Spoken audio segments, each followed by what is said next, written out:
What's up, everybody? Welcome back to Team Fish Knuckles YouTube channel. So today we're talking about something controversial, and that is gentleman agreements. It's pretty much a hot topic right now to talk about in the Pokemon community just because of the new update for the new Swiss tournament format. So if you don't know, for this year they actually changed the Swiss format and how you make day 2. It used to be, X1-2, 20 points made it in, and now it's not. It's not. And it depends on how many players are involved in the tournament as well. I think the majority of tournaments that we're going to be really seeing this is going to be around this mark here. The 513 to 2048 players seems about what we care about. Or this one, 2049. We actually did hit this one, so 9 rounds, 21 points. But either way, what's going to happen now is now we're going to play 8 rounds, and you need 18 points, which means you have to have 6 wins. Which is pretty crazy because it means if you lose 3 times, that's it, you're out, right?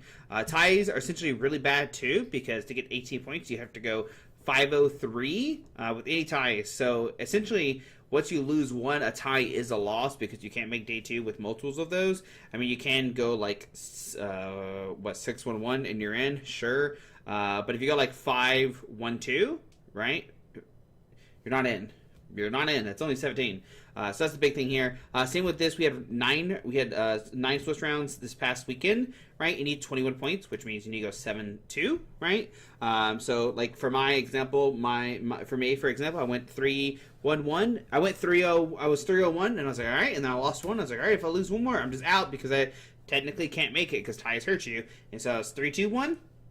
And so I just didn't make it in, right? And so that tie essentially hurt me. So what you see people now are people asking for gentleman agreements. And basically what that means is like, hey, based on board state or based on something, price cards or something, that player wins that match, right?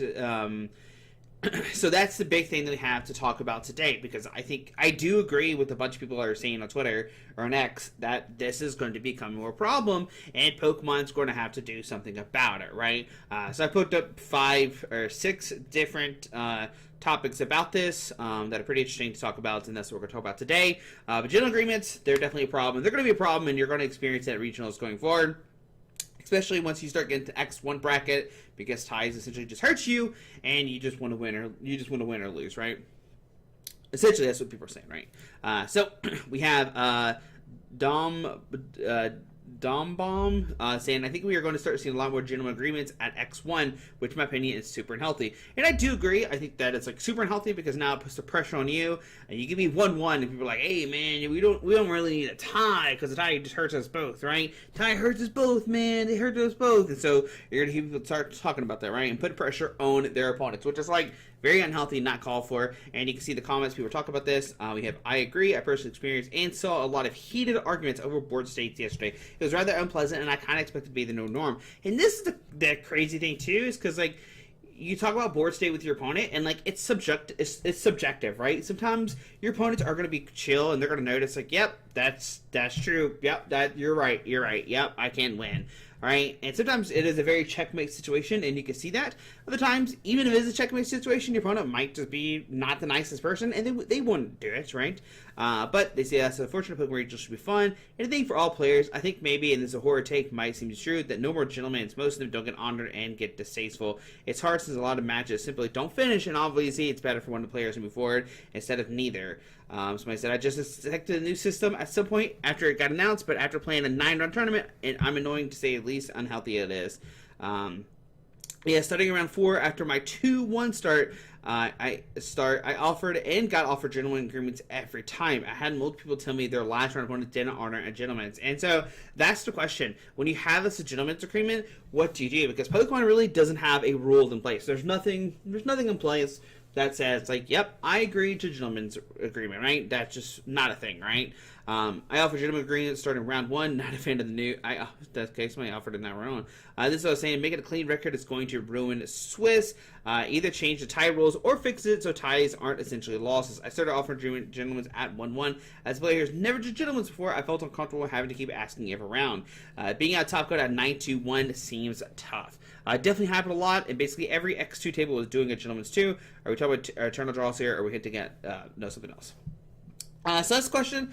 Once again, like you said, like people saying is, you know, Do we fix ties, right? I don't think Pokemon cares about fixing ties. That's not a thing they've ever talked about doing. But in all these years, these 10 plus years of having this tie system, this is not a thing they care about.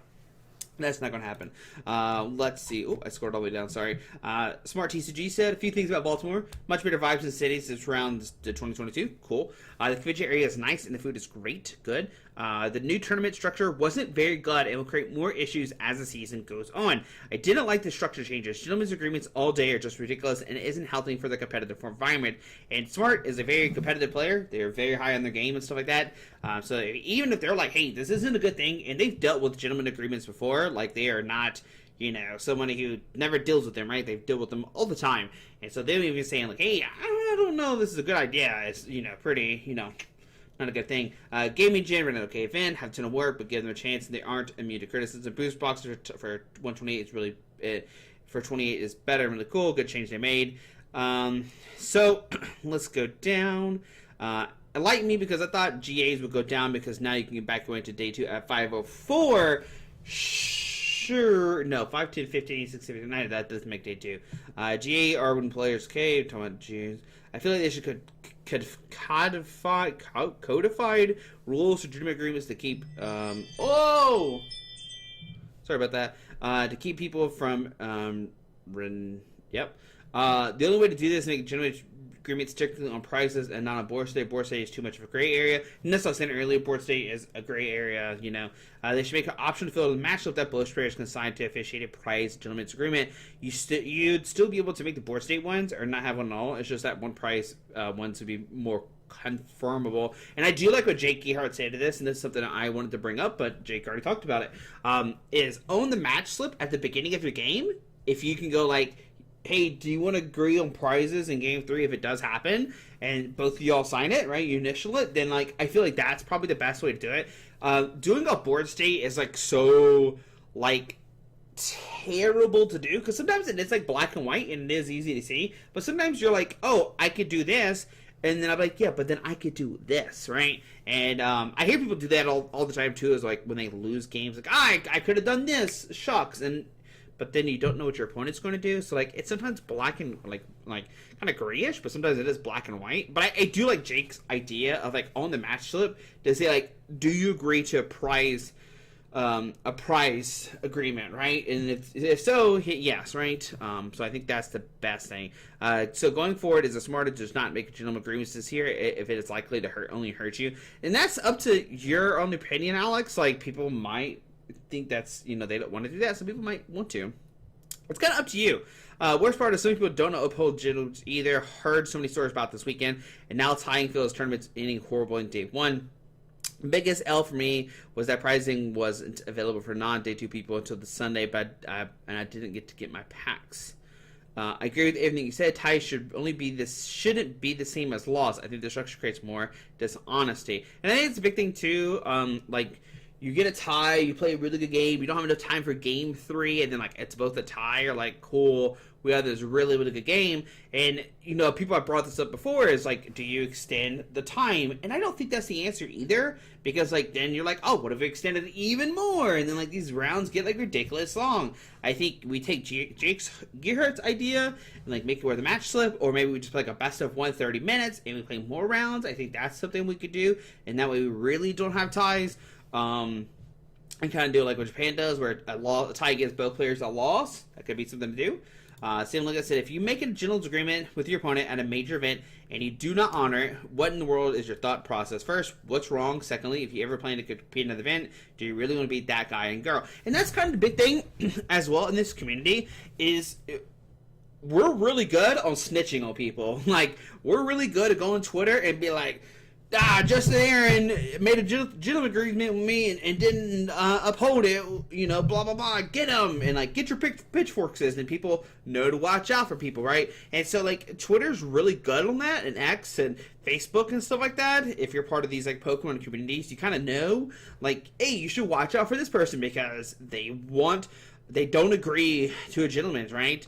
And someone says, Kevin Clemente says, no one knows who doesn't honor them. There is no penalty. If you're striving to compete at the highest level, it will be known. If you're not striving to be with the best, then again, what could be possibly your thought process?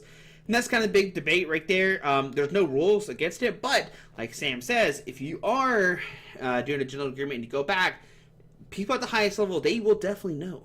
I had someone in round 6 versus Moronons not honor a board state agreement after a set of double Mimikyu while he had 5 EX Pokemon play and have 8 Pokemon play. His argument was, if we played for an hour, I would win with deck out, which isn't true because that Pidgeot left said.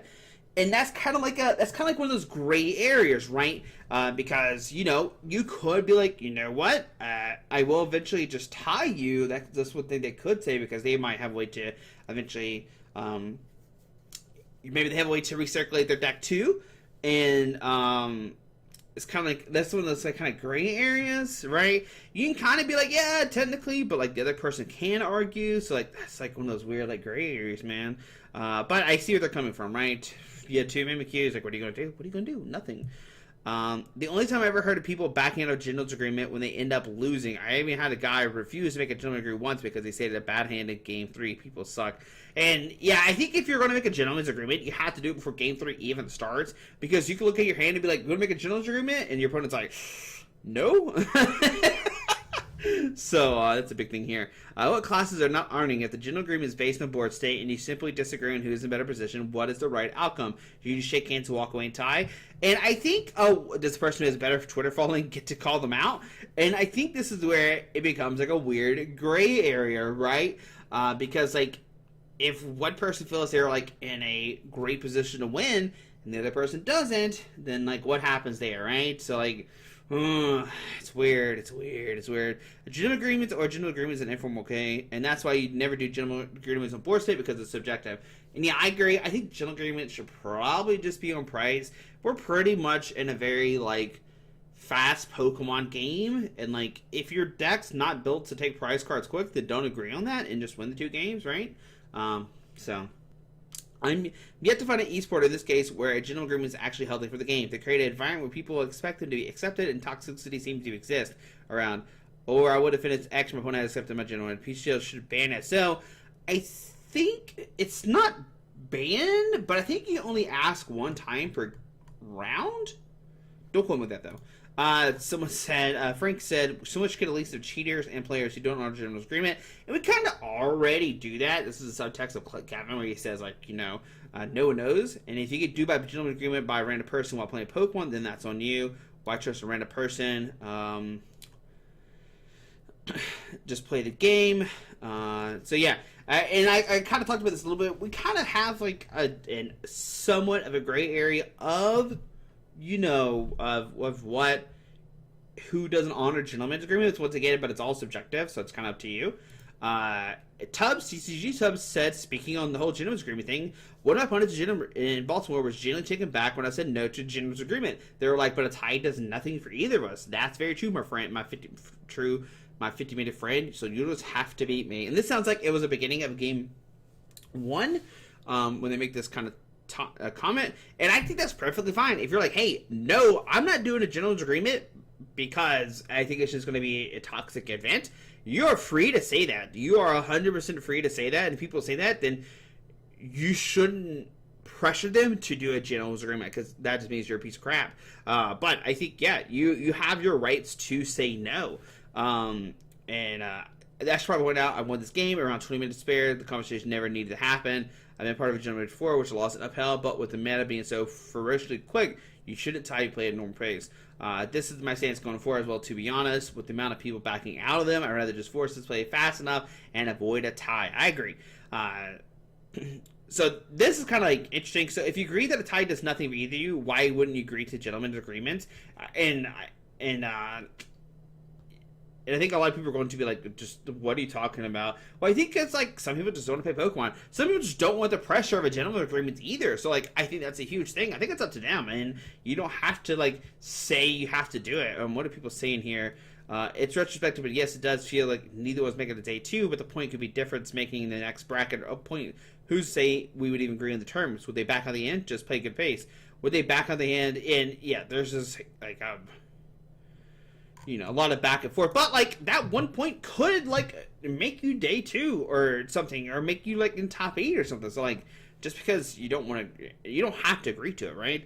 I, a very experienced player, took offense to someone heavily pressing over GA at an IC that snapped him. Well, you better just beat me. I'm sure you're good enough. Made that guy sweat like crazy for his win. Hit points and worlds equal. Yeah, 100%. I agree. I would do the same thing too. Maybe people should play like faster decks in the regional if they're scared of time. I ain't paying no $7 to end up this way. Now square up. So, and that might be true. Some people just want to play Pokemon, like, you know. Let's see. This is where we need more. This is what we need more of the community, and I agree. Just like do your own thing. Like if you want to do general agreement, do it, but don't get pressure and don't pressure your opponent. Right? How many general agreements did you have or propose in Baltimore? I only had one.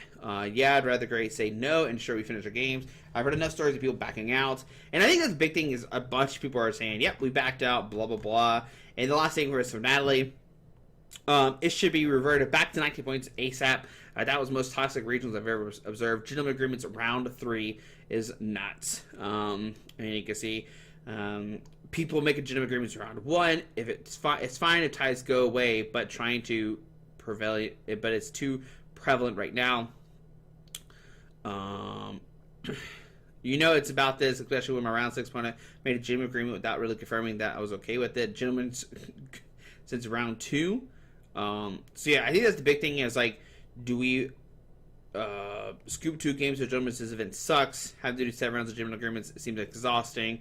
What is it? Okay. So yeah, I think that's the big thing is like, do we bring points back down? I got threatened because of this. My Matilda game is gross right now, and I hate it here. It's shaking my head. I'm trying to see what happened. That's crazy if they did get, threatened. But yeah, so like the thing is, like, we have a couple options, right? You can just say no and not worry about being peer pressured, right? Or just don't just tell your opponent don't pressure you. We can maybe go back to 19 points, which is probably fine. I like that agreement too. Or we do what Jake said and like you put yes, we will basis off pricing, and like if pricing the same, then we both tie. Like, right? I feel like that's a thing. And that definitely happened to me in round 2, 3. We tied, but we were both setting up. So like, we had just set up. So like, there's no way. Like even if we did agree to gentleman's agreement, like, what happened, right? So that's one of those gray area things, right? But yeah, that's gentleman's agreement. Good, bad. That's up to you. I think it's all subjective. Just don't pressure your opponent. Don't be a butthole about it. And yeah, I think that's it. I think that's all I really can say. But guys, hope you enjoyed the video. Thanks for watching. What are your thoughts on gentleman agreements? Do you like them? Do you not like them? Let me know down below any experiences. I'm down to listen. Alrighty, guys. Have a great weekend. Bye.